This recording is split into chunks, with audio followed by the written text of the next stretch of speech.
All right. Hi, everyone. Welcome back to the CLAT podcast. This is episode 4, part 3.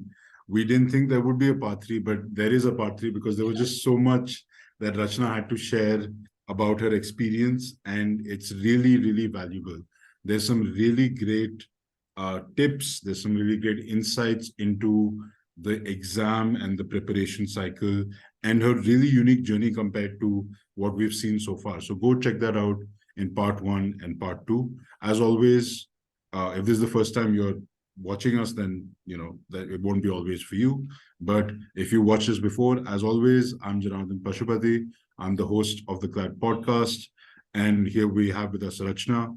So I'll just introduce myself really quickly. So my name is Janardhan, as I said. I wrote the CLAT way back in the day in 2013. I got ranked 38 and was lucky enough to go to National Law School of India University. And since then, I've mentored hundreds of students in the CLAT cracking process. Rachana and a few of her friends, I'm lucky to say, among them. And this podcast episode is brought to you by Target Success. We'll learn more about Target Success at the end of this part of this episode. But really, this is about Rachana. So, Rachana, how does it feel having heard that 3 times now? Feels really good. I feel like I haven't memorized one. Right. No, I'm at this point, I'm just like, you like going through the intro, like, yeah, this is me, like, this is what we do. Okay, on to the next point. But yeah. So I have to make it more lively, I suppose, for the future. Yeah. Yeah. So, all right. Okay. So now this is a really interesting. The tables have turned. How the turntables? Rachana will be asking me questions because she's, if you haven't figured out by now, an Enthu Cutlet, and she's really looking forward to getting into National Law School of India University, as we all were, NLS or law school, as we call it, at that time. At one point in time of our lives. So, Rachana, what? Yes, you go for it. Yeah. Okay. So the first question I had, I noticed you mentioned that you were more interested in the BA part Yeah. of BA LLB, and I think that's the mindset I'm going into law school with as well. So I just wanted to know what the scope is for the BA portion of subjects post law school, Okay. and how I can convince my parents that having a career in sociology won't make me unemployed. Right. Got it. Got it. Yeah, that makes a lot of sense. I think it will. So there's good news and bad news, kind of in that it's mostly. I mean, if from my perspective, it's all good news. Is that both you and your parents can be happy about this? It will have, realistically speaking, it will have very little day to day by any means, and well, that's not completely true. So let me explain my answer. The BA part is a significant part of the education that you will receive. In my opinion, the most important part of the education you will receive. And from an employment perspective, also from a grades that will be used by employers' perspective, also very important part of your NLS journey. It's definitely transformative for the vast majority of people who enter law school, and it's a great education that you will be receiving in the arts, in sociology, economics is social sciences, but in history and political science, and this will uh, law poverty development, which is a fantastic course in of itself now. Um, so you will receive a fantastic education. The To alleviate your parents' fears, it will have. So there are two ways it can have an impact on your career. For the most part, it will have no impact. You can do a BA, you can do a BBA, BLLB, BBLLB, BSc LLB, BCom LLB, and I don't know if there is a BCom LLB offered. So you'll all end up in law firms if that's what you want to do, or you'll all end up in doing advocacy anyway if that's what you want to do. It will have no impact whatsoever. The LLB part from a employment profession perspective matters much, much more than what came before it, regardless if it's integrated or not integrated. So it will have no, like whether you do a BA or a BBA, it will have no impact whatsoever on your career prospects in any way. I will make now I'll give you the other perspective, and before that, I'll just make a quick note, which is specific to students going into NLS, and it would be quite educational for people listening, is that it really depends from class to class, and there's a whole process that it's too long to explain.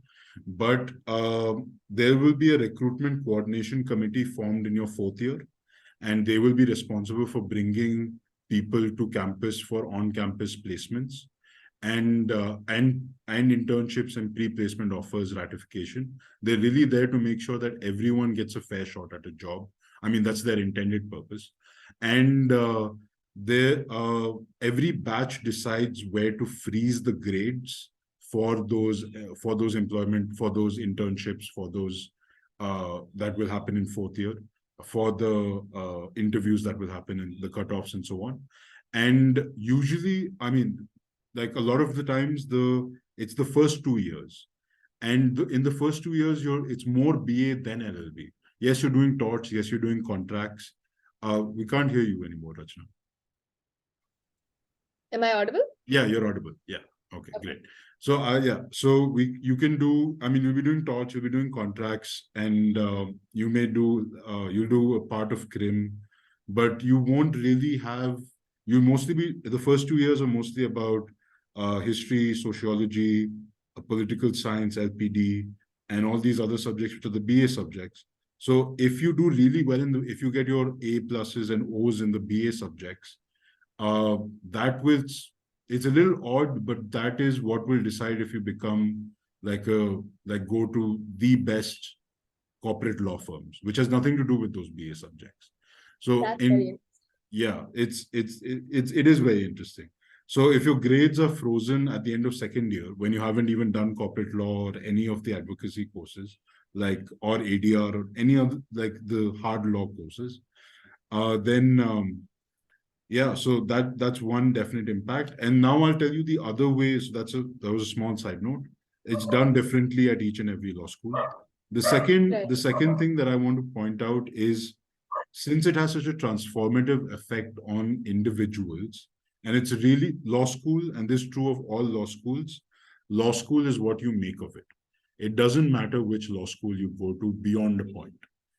If you are going to HP, NLU Assam, NLU Orissa, I'm not saying NLU Orissa is I'm not saying these are bad places. I'm just saying, regardless of the law school you go to, it's what you make of it that matters so much more. And similarly, if there are many people who have been so strongly influenced by their BA education, myself included, that they chose a different career path altogether.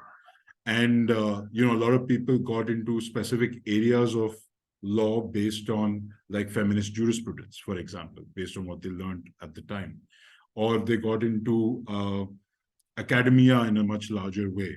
So I got into entrepreneurship because I could still consider myself a history student because of what Lizzie, that is, she won't like me calling her that, Professor V.S. Elizabeth did for us in our history courses, who's currently the Vice Chancellor of TNNLU. So practically no impact, but it can really influence your decision making and your opportunities in one sense. Okay, that was something I did not know. The fact that your BA grades really, in some way, very. I didn't know till my fourth year, so it was a surprise. Okay. Okay. And I had a question about how the status of NLS as an autonomous institution. I'm sorry, there's a dog barking in the background. That's perfectly fine. There'll be a lot of dogs on campus. There'll be a heated debate. Be careful. I would just say. Yeah, there's a committee for non-human persons. Yeah, Society for Non-Human Persons, started by my batchmate. It's really cool. Yeah. That's interesting. Okay. How does NLS status as an autonomous institution really impact the grading and the marking, because there is no centralized grading? That's a very, very interesting question. Um, it's weird. We are National Law School of India University. It makes so it's weird. Uh, like we're both college. Like it's a university which is in like a 1 kilometer space with 500 people in it, or now a lot more people. But so okay. So to answer your specific question, which is that about the grading. So the good news is that you won't have to go through a centralized process for uh, your your examination logistics. So you won't have to send your, there won't be some unknown faceless person who will be taking care of your hall ticket or your, I mean, not that we have hall tickets. I mean, we don't even have hall tickets. We don't need hall tickets. Or maybe now they do because the population has increased, but we didn't really need hall tickets. So, repeat exams, re-evaluations, all of that is done in like two flows rather than having to post it somewhere and waiting for reply and then having to go by university rules and so on and so forth. You can just walk up to Padma ma'am, hope that she likes you and figure something out. So yeah, you're on mute. Okay, I'll just quickly make a note of Padma ma'am's name. Yes, I think, I mean, if she's not there, it's an institutional loss. Padma ma'am and Madhu sir. Madhu sir in the library. You'll get this advice Okay. as soon as you come to campus, hopefully, which is that go meet Madhu sir. You'll be sorted for the next 5 years and you'll make a great friend, as I did. And he's very involved in student activities. You'll see him playing in PFL if that still happens and stuff like that. Like he'll be part of the 50 years versus rest end of year football match. Madhu sir is awesome. Yeah, and so he'll go meet him, go talk to him, tell him I sent you. Let's see if he remembers, and you'll be taken care of. Okay. Yeah, and I'll do yeah, at least from the library perspective, he can, and that's a huge part of life at academic life at NS. And Padma ma'am, don't tell her I sent you. That won't work out for you. Oh, Yeah. Okay. okay. But she'll definitely remember me. Hopefully, like these guys have been there for 20 years. More than the students, they are the institution. So yeah, go talk to Padma ma'am. Try to get in her good books. And hopefully, you don't never have to have a conversation with her, which is not pleasant. Yeah. Okay, Yeah. I'm hoping for that. Yeah. And okay, Thomas, this is my last question. Um, okay, so this is something I think a lot of the conversations that my friends and I have revolved around. How academically competitive is Yeah, it, yeah. and how do we survive it? Right. So Ayesha asked me this question. Sana friend, Ayesha, you're now soon to be batchmate. AR 17 asked me the same Yeah, I know, question. Asha. Right. So I'll give you the same answer which I gave her, but I'll actually, so you know the answer that I gave her. And if you guys want to know the answer to the part of how academic rigor of the trimester system, go check out that episode. But I'll actually answer the much more larger question that you're asking, which is how do you survive it? And I'll be honest with you. Regardless of NLS itself, which is of course a very difficult program to be in, Right. so it brings out the best and the worst in people.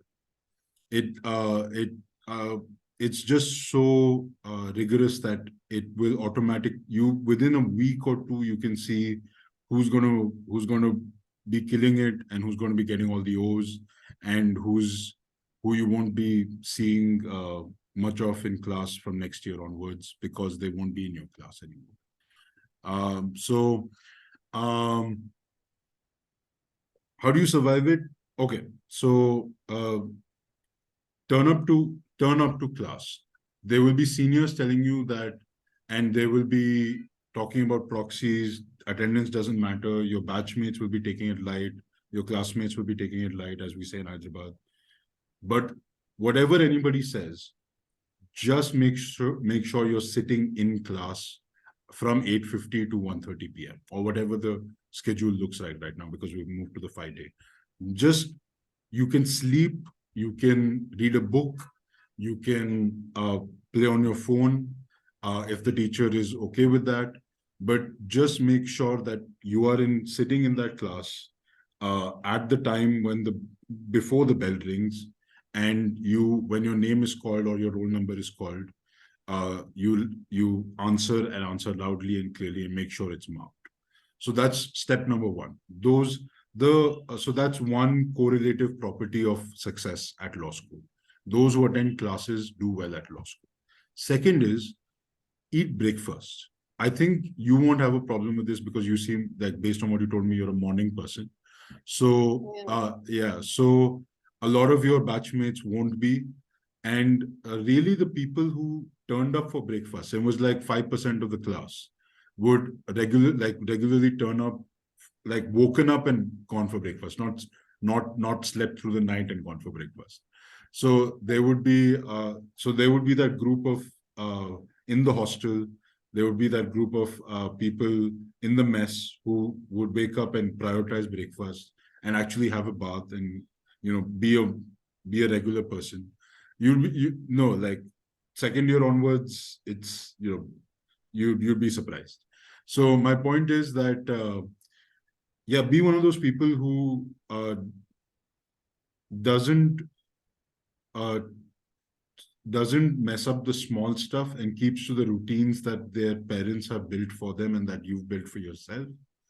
Wake up in the morning, take care of your hygiene, eat breakfast by 8:30, and have a lovely read the newspaper if you want to or can. Have a lovely stroll to their CAT block instead of 8:45 being part of the march to being part of the army that is moving, the unwashed army. So the unfed army. Yeah. So eat breakfast. So that's another correlative thing. Now, to get to the larger point of how to survive, like I said, it brings out the best and the worst in people. Have fun, right? But and this is true of any situation, but because the program itself is so rigorous, it really does a good job of bringing it out of people. As an adult, you can't have everything, and life will suck, and it's hard. And so finding the coping mechanism that is most works for you while simultaneously being the most constructive is the number one way to ensure that you survive law school and the next many years of your career, right? So there'll be teetotalers who start drinking. There'll be there's a large smoking culture on campus, and you'll see people for 3 4 so for of okay, so all kinds of substances. So there really is and I'm not saying those, like, I participate in those activities. It's not a bad thing. My point is that find your coping mechanism that is constructive and that works for you, is the best way to ensure that you don't end up self-destructing and burnt out. Like a lot of, and find it's really about finding your people, just as it was with the CLAT. It's really about finding your people. So find your people. It may take some time. It'll be a bumpy ride for sure, but find your people. And really finding your people and having constructive coping mechanisms is how you're going to survive law school. Mm-hmm. Yeah. I feel like putting that on a to-do list is very It's right. yeah, it's futile, but I will definitely have that in the back. Find friends. Done. Yeah. Find friends I like and who like me. Right. Yeah. Don't get sucked into law school life too much. Since you're from Bangalore, use the opportunity to come back home as often as possible. Oh, So yeah, that the hostel fee. I chose not to. I think Oh, okay. because of the increase in batch size, they gave us an option whether you Oh, want to be in hostel or not, and I right. chose not to because I Oh, feel like if I'm completely in like a different, starkly different environment all of a sudden, right. I feel like I will fall prey Right. to a lot of Right. things that I'm not used to. So yeah. Right. So you great. I was a day scholar as well for a large part of my stay. So yeah, so sounds good then. So you may feel a little left out of the gossip because you're not on campus at 12 a.m. So you'll have to find your way around making friends in that context. But yeah, so and a lot of stuff happens on campus like after class. Like so you really have to figure that out for yourself. I'm just letting you know. It's a so yeah. So but keep that connection. So don't get sucked into, while at the same time don't isolate yourself from law school life. Don't do either of those two extremes. Finding that balance is important. Okay. Next thing, find balance. I will try to Yeah, do that. yeah. Best of luck. Right. Okay. That's about it. Okay. Any other questions? No? All right. Perfect. Thank you so much for your time, Rachna. It was an absolute pleasure talking to you. So So, if you, yeah, absolutely. So it was very kind of you, and best of luck for the boards as well. Right. thank you. Thank Yes. you. So if you would like to enjoy the success that Rachna enjoyed and have a better go at the ALET or and she did pretty well for herself in the ALET and go to NLS, reach out to me. I run Target Success. You can reach out to me. We do logical and legal coaching, and you get a mock a week. And we'll really there's a lot of personalized guidance that we'll be giving you. So reach out to me at 81 on WhatsApp at 81475 80097. Feel free to reach out anytime. I'm happy to help. And same goes for you, Rachna.